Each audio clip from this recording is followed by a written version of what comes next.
I'm so excited to be with you all this morning. So excited that I almost left the house traveling from Kansas City yesterday forgot my shoes. So I was like, oh, I'm gonna have to, if I had to preach in my flip-flops, I was gonna do that, because that's how bad I. But I'm so excited because I feel like this message was handpicked by God. Because I always, growing up, I always hear Bishop talk about how he was preparing for a message and God sent him in another direction. But I felt like that's what really happened to me, because I really wanted to talk about forgiveness. I had a message about forgiveness, but as I was going through it and reading my notes and studying, it just wasn't sitting right with me. Like that happened, it just wasn't sitting right. And one thing I learned, I'm adopted from comedy, and I put into my personal life, is that whenever I'm preparing to present something on a platform, if it doesn't feel right to me, don't do it. That's God sending you in another direction, and I wanted to honor that, and so I was like, okay, I had to take a step back, and then God led me to this particular text in 1 Timothy chapter 4. And as I was studying and I was reading it, I felt like God was just pouring into me, and I looked like Jim Carrey and Bruce Almighty, just typing away, just downloading all the things that God is telling me. And it led me to this message. 1 Timothy chapter 4. So if you missed the early reading, but that's the text I'm coming from, 1 Timothy chapter 4, verses 11 through 15. And this verse is very popular, and this particular scripture has the verse number 12, verse 12, and he talks about how, the advice to the young people don't, be discouraged because you're young. That's what we love telling our young people, but I feel like we need to look at that whole particular text of what he's doing, because this is an example of Paul being a mentor to Timothy. Yeah. This is an example of Paul giving back to the younger generation. See, this is what you see is what's happening between the older generation and the younger generation, and how important it is that when the older generation is seeing somebody come up in the same field that they're doing, to reach back and give instructions. So Paul is giving Timothy a set of instructions. Paul is giving Timothy some advice. Paul is giving Timothy, and it's up to the younger generation, I said this before, to honor that advice, because experience is the best teacher. That's right. Paul is way more experienced, and Paul is able to give Timothy some instructions on what Timothy should do with his ministry. And what Paul is telling Timothy is something we can learn for ourselves, because believe it or not, we are all called to do some type of ministry. We are all called to be a part of some type of ministry. Yeah. And growing up, when I was trying to figure, I wasn't as mature as I am spiritually, which is no problem. I was young, but I always thought ministry was specifically tied to the church. I always thought ministry was the pastor, the preacher, the deacon, the motherboard, the usher board, the choir. I always thought that's what ministry was about. And if you wasn't doing that type of responsibility, you wasn't doing ministry. But I feel like we put too much thought behind what exactly is ministry. And I want us to write this down. Ministry is an activity carried out to express or spread your faith. It's what we do for God's glory, based on where he has placed us. It's what we do for God's glory based on how he has gifted us. It's what we do for God's glory based on what he has called us to do. So it doesn't necessarily have to be one of the roles in the church for you to call it a ministry. Yeah. For example, I consider comedy to be a part of my ministry. That's right. Because people can come to a show, people can come see me in that environment, and they can see the presence of God. They can see the anointing of God. And so if they can see God in what you do, that's your ministry. The fact that you're able to pour back into people using a specific set of gifts. That's what ministry is all about. So don't put too much thought behind, am I doing ministry? I'm not in the church, I'm out the church. That if you're expressing your faith and you're giving God glory in what you do using a gift, that is your ministry. There are many ministries, but one purpose. The purpose is to give God glory. So when people look at what you do, are they able to see God in what you do? Yes. Are they able to see God's anointing going through you? See, it doesn't matter what you do. You can be the candy lady on the block, and you be like, I don't think that's ministry. But if kids are coming to your house every day and you're able to make a difference in their life, if they're able to be around an atmosphere that's positive, an atmosphere that brings them closer to God, you can consider what you're a candy lady. You better beef up that job description. You are doing ministry. You know, it's like when people get preparing for a job interview and they finessing what they do. You know, they could be a janitor and they put on a resume, I'm a sanitational engineer. Just to make it sound good. So, hey, if you're the candy lady, you think you're just giving out candy to the kids or selling candy. No, you are making a difference in their life. We are all called to do ministry, kinds of different ways. We are all uniquely designed by God. That's right. We all have different gifts. And our ministry we use our gift to give God glory. The kind of ministry we do is based on a calling of God. The calling God has on our life. For example, I know I'm not called to be a part if there was a snorkeling ministry, because that's not,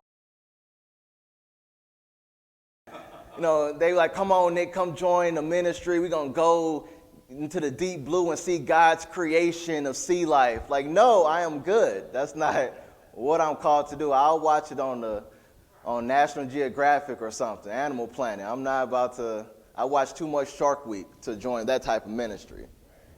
In the book of 1 Corinthians, it said there are many parts, but one body. Yeah.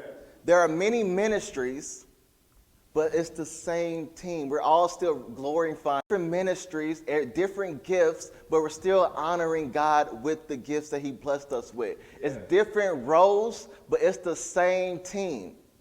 And I learned that concept in high school. My junior year, it was rough for me playing basketball because we had a head coaching change, and the new coach was big on structure. The new coach was big on fundamentals, and he gave every player an assignment, every player a role.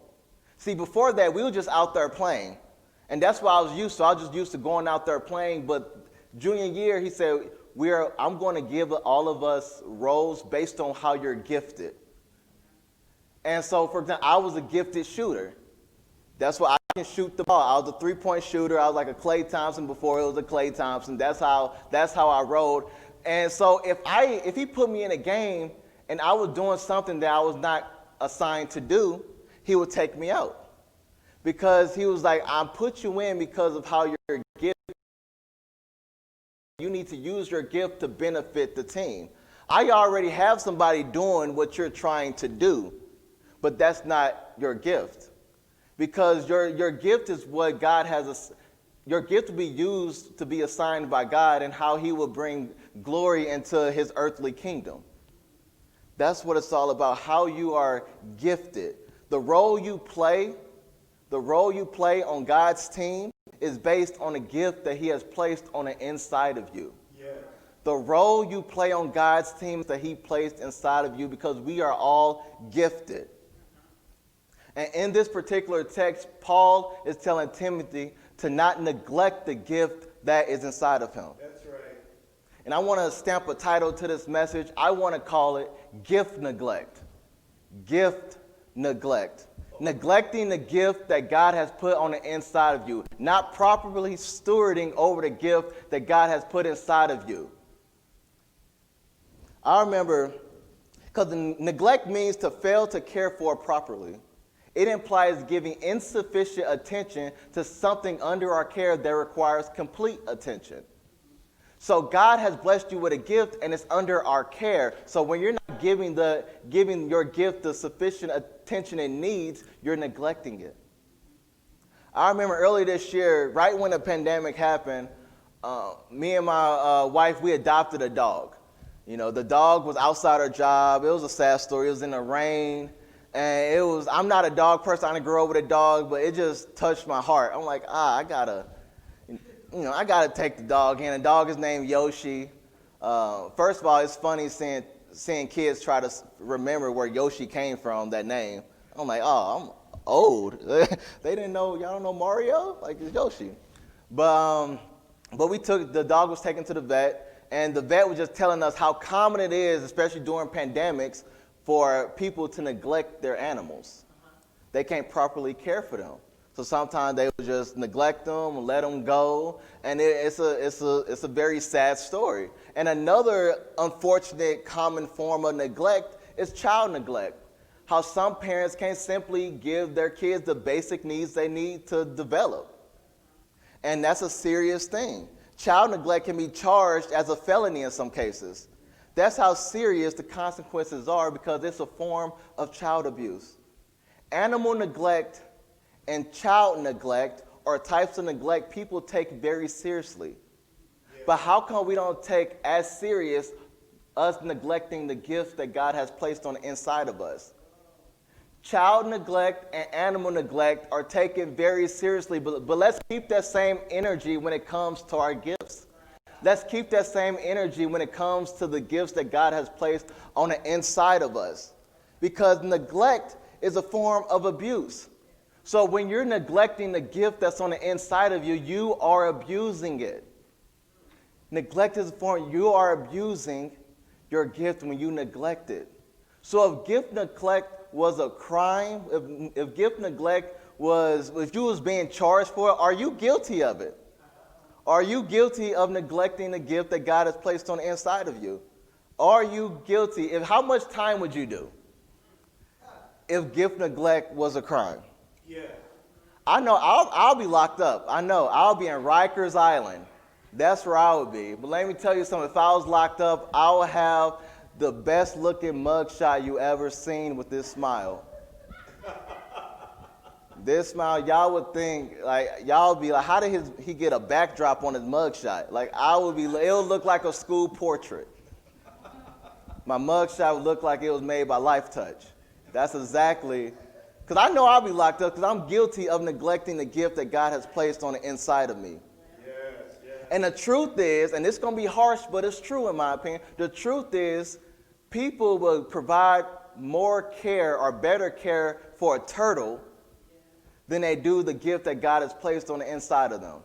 Some people provide better care for their dog, better care for their cat than they do with the gift that's placed on the inside of them. Your gift is just as important. Keep that same energy, the way you treat your kid, the way you treat your pet. Keep that same energy when it comes to the gifts that God has placed on the inside of you. Yeah. When you're failing to give due attention to something under your care, you are neglecting it. You're aware of the gift that God has placed on the inside of you, but you're choosing not to care for it, so you're neglecting it. That's being honest. You are abusing the gift. But you can't neglect something when you're not aware of something. So let me break that. You can't neglect what you don't know you was responsible for. Like, you can't charge me with animal neglect when I didn't even know I was supposed to be taking care of an animal. You can't charge me with child neglect when I didn't even know I had a child. So you can't charge me with gift neglect if I wasn't aware that I had a gift. Because believe it or not, there are some people out there that are gifted but do not know. Believe it or not, there are people just do not know that they are gifted. So you can't punish them for gift neglect if they're not aware, because some people are just gifted and do not know. Sometimes it takes other people to help somebody recognize the gifts that's placed on the inside of them. Some people may think they're just good at it. It's just something I naturally. When some people have to pull, you have to pull them aside. You are a gifted speaker. You are a gifted writer. You are a gifted cook. And now you make that person aware of it. Because some people do not know, and it's common. You don't know if you're gifted or not. I didn't know some of the gifts, like I didn't know how, when I was doing comedy, I was just writing. Whatever came, I would just write. And people had to pull me aside and say, hey man, like you are a gifted writer. I was aware of that. Now I'm like, okay, I have a decision to make. And we all have a decision to make when we are made aware of the gift that God has placed on the inside of us. You have two choices. Once you become aware of it, you have a decision. Are you going to commit yourself to it? Are you going to devote yourself to it? Or are you going to neglect it? Are you guilty of neglecting the gift that God has placed on the inside of you? Are you guilty? You have a choice to make. You can either neglect your gift or you can commit yourself to it. Yes. And Paul is telling Timothy, do not neglect the gift that's on the inside of you. And I want to talk about two things that lead to gift neglect. I want to talk about two causes of gift neglect. And the first cause of gift neglect, the first thing that leads somebody to neglecting the gift that's on the inside of them is distraction. Distraction will lead you to neglecting the gifts that's on the inside of you. That's right. Because Paul is saying to not neglect the gift that's on the inside of you. Paul is saying to give it your complete attention. But you can't give something your complete attention if you're simply distracted. Because distraction is something that takes your complete attention away from something. That's what distraction is all about. Distraction will lead you to neglecting the gift that's on the inside of you. Distraction. Yeah. We're all distracted right now. With all this stuff going on in the world, we're all distracted, and being distracted will lead you to neglecting the gifts that's on the inside of you. Yes, yes. And let me tell you something. And when it comes to the gifts that's on the inside of you, the enemy cannot touch the gifts that's on the inside of you, but he can distract you from it. The enemy cannot touch what God has placed on the inside of you, but he will distract you from developing the gifts that's on the inside of you. Isn't it crazy how the moment you commit yourself to something, that's when distraction walks through the door? The moment you commit yourself to something, distractions just show up like bruh man, 5th floor. That's how distraction shows up. It's crazy. You've been single for 6 years. Nobody showed you no attention. Your DMs were not popping. Nobody showed you no love. But the second you commit yourself to someone, that's when everybody want to show you attention. You're like, where was that energy at when I was single? But no, it's wait for you to get in a relationship or you engage and now everybody want to, hey, how you doing? Like, no, you weren't talking to me for 6 years. But that's how it works. The second you commit yourself to something, that's when distraction comes into play. The second you commit yourself to losing weight, that's when everybody want to take you out to eat at the good places. You're like, come on, man. Now you want to pay for my dinner all the time?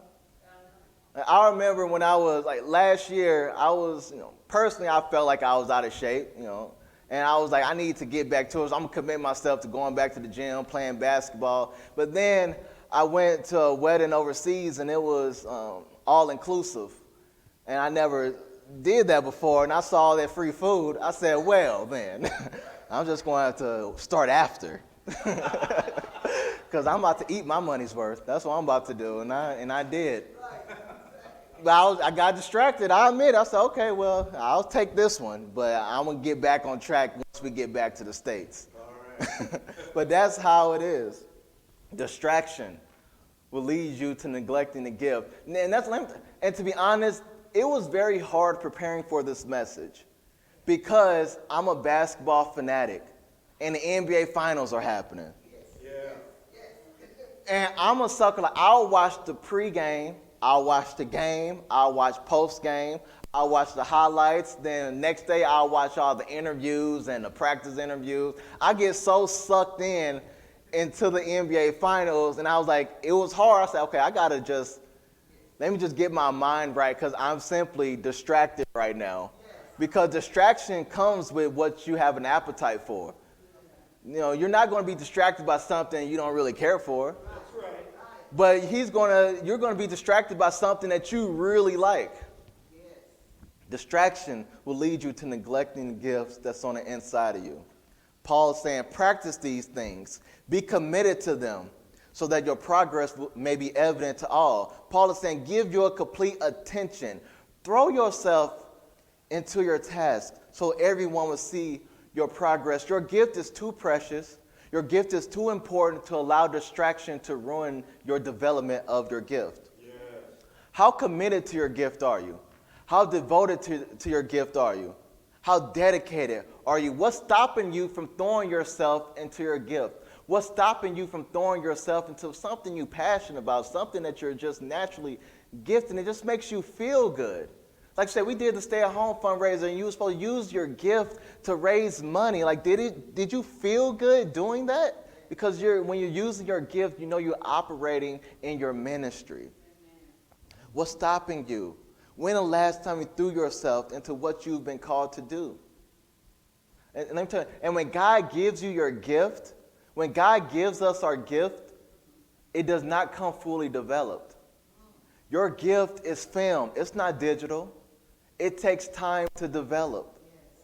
And so when God is giving us when we are placed with his gift that's on the inside of us, it's under our care, and it's up to us to develop our gift. Excellent. How many of your gifts are still in the infancy? Because you're too distracted to develop it. God provides your gift, and it's our job to develop our gifts. Can't be lazy. Stop depending on God to stir up your gift. Stop depending on God to grow your gift and develop your gift. That's your job. He did his job. He blessed you with the gift. Now it's up for you to stir it up. Paul, like in 2 Timothy chapter 1, verse 6, Paul reminds Timothy to keep ablaze the gift of God. He said, fan into a flame, stir up the gifts that's on the inside of you. That's your job to develop that gift. That's your job to keep that gift ablaze, to stir it up, fan it into a flame. There's nothing worse than seeing a gifted person that's lazy. That bothers me so much. You see somebody know that they're gifted, but they don't want to spend the time to develop their gift. There's simply two things in my household I do not allow is lying and laziness. I know hate is a strong word. I hate both of them. Being lazy, it's just amazing how, you're unable to fully develop in what you've been called to do because you're simply lazy. God does not bless laziness. You can't be lazy when it comes to doing something effective with your life, because we all have gifts on the inside of us, but you need to put in the work to develop it. And that's what it's like. Are you putting in, how committed, when the last time you just did some hard work in what you've been, in your gift, what you've been called to do? One of my favorite quotes is by Kevin Hart when he said, everybody want to be famous, but no one wants to put in the work. And he talks about how everybody just want that limelight. Everybody wants to use their gift at the maximum level, but you didn't put in none of the work to do that. Yes. It takes time to be effective in your gift. It takes time. And you need to put in the work. That's why they say it takes 10,000 hours. Some of us only put in 1 hour and expecting 10,000 hours worth of results. That's right. It's not going to happen. Do you know how much work goes behind to what you see? Of course, the whole thing when I was working at the YMCA doing after school, before school care, after school care, all the kids was talking about, because kids basically want to be what they see. And so right now it's YouTube. I want to be a YouTube star. I want to be a YouTube star. And I had to break it. I was like, do you know how much work goes behind that? I had to break it down. You got the editing, you got the filming, you got the writing. I had a whole list of all the work that goes behind what they see on YouTube. It got to the point that said, oh no, that's too much. And that's how it comes all the time. We want what we see, but we don't want to put in work that's required to get what you see. That's right. So much goes behind. Everybody's want to talk about, I want to be an entrepreneur. I want to be my own boss. It's hard work. That's right. Trust me, I've been dealing with it. It's definitely hard work. In 1 Samuel chapter 16, verses 14 through 23, basically the summary that the Lord sent an evil spirit to terrify Saul. And Saul's officials said, Your Majesty, let us go and look for someone who is good at playing the harp. He can play for you whenever the evil spirit from God bothers you, and you will feel better. So they sent a message to Timothy. They sent him telling him to send his son David. David went to Saul and started working on him. Whenever the evil spirit from God bothered Saul, David will play his harp. Saul will relax and feel better, and the evil spirit will go away. And then Saul wanted David to stay with him. And so just in that story right there, when you don't neglect the gift that's on the inside of you, when you develop your gift and when you show your gift complete attention, rooms for you said in the song, your gift will open doors for you didn't even think existed. That's right. Your gift will lead you to opportunities that you didn't even have to work yourself for. Just grow in your gift. Just develop your gift, and you're going to get fully recognized for it. Just do not grow weary in doing good. Are you guilty of gift neglect? Are you guilty of allowing distraction to prevent you from developing in your gift? And a second cause of gift neglect, I would like to say discontentment. Discontentment will lead you to neglecting the gift that God has placed on the inside of you. Not being satisfied with the gift you have. Comparing your gift to others. Comparing the effectiveness of your gift to someone else's effectiveness. Discontentment would definitely pull you away from developing the gift that God has placed on the inside of you. Because we compare. You either want a different set of gifts, you want somebody else's gift, or you want the same effectiveness in your gift that somebody has in their gift. That effectiveness, like I mentioned, that comes with work. You can't only put in 1,000 hours of the 1 hour of development and expect 10,000 hours of results. Effectiveness comes with experience. Effectiveness comes with time. The more you develop your gift, the more effective you will be. You can't compare how effective you are your rookie season to somebody that's been doing it for 20 years. That's right. Comparison will lead you to neglecting the gift because you won't be satisfied. You'll want to give up. Be like, man, how come I'm doing all this, but it's not impacting the same way that person is doing it? That's because that person been doing it for 50 years. Yes, exactly. Some things only experience can teach. Your effectiveness comes with the work. Some stuff experience can only teach you. I can't compare my effectiveness at my level with the same effectiveness that Bishop has. He's been doing it way longer. I don't know how longer, but way longer than me. 40 plus. 40 plus years. So if I get so caught up in comparing my effectiveness to Bishop's effectiveness, I'm going to slowly start not being satisfied with what's on the inside of me. That's right. Discontentment would do that. My job is to just be as effective I can be at the level I'm at. We're all at different levels with our gift. So just worry about being effective at the level you're at. Don't compare yourself to somebody that's been doing it for long. Experience will only teach you that. Experience will get you there.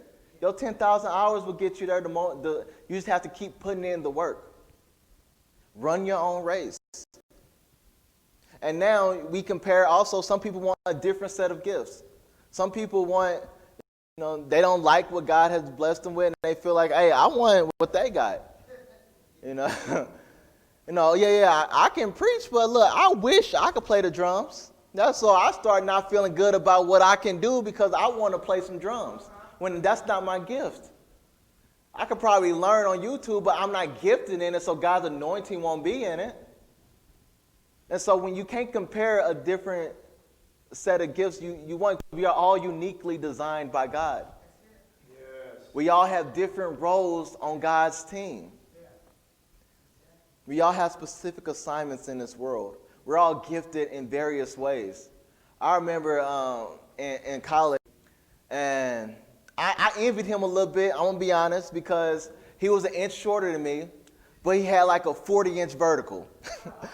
Yeah, oh yeah, 40-inch vertical. And I was like, how come that couldn't be me? Like I was kind of, and I didn't, and then on top of that, he had like 2% body fat. And so I was definitely jealous. I'm like, now he don't even have to work out. And I asked him, I said, hey man, like I said, what leg exercise you do? He said, I'm just naturally gifted at jumping. I never seen him work out legs. He was clearly an upper. He had a prison body, but he could jump 40 inches. And so, but when we got on the court and played, I realized, yeah, he was dunking, embarrassing me, but but he couldn't do what I could do, which was shoot the ball. And so I realized that we are gifted in various ways. So I couldn't do what he could do, but he definitely couldn't do what I can do. But when we came together, we made a good team. And that's what we're all called in different ways. We're all uniquely designed by God. But when we come together, it's all for God's glory. When you hear the band, you hear the singing, gifted in singing, gifted in the keyboard and drums, sax, gifted in preaching, all this stuff comes together for God's glory. We're all gifted in different ways. However God has gifted you, do not neglect that gift, but use it for God's glory. Discontentment and distraction will lead you to neglecting your gift. And I know earlier, like even when you think about like animal neglect, people would take the animal away from you. That's a consequence. Child neglect, they will take that child away from you. That's a consequence. Yeah. But God loves us so much, he will not take our gift away from us. But we cannot take that for granted, because even though he won't take our gift away from us, our gift won't be fully developed. So that's a conversation that we're going to have with God. He gifted us in a way, and yet when we meet God, if it's still in the infant stage, you're like, how come you didn't develop what's on the inside of you? And that's why I encourage you all to let's grow and develop our gifts the best way we can. Let's mature in our gift. Let's spend time with our gift. Because it's our responsibility to develop the gifts that's on the inside of us. We are all uniquely designed by God. In 1 Peter chapter 4, it says, God has given each of you a gift from his great variety of spiritual gifts.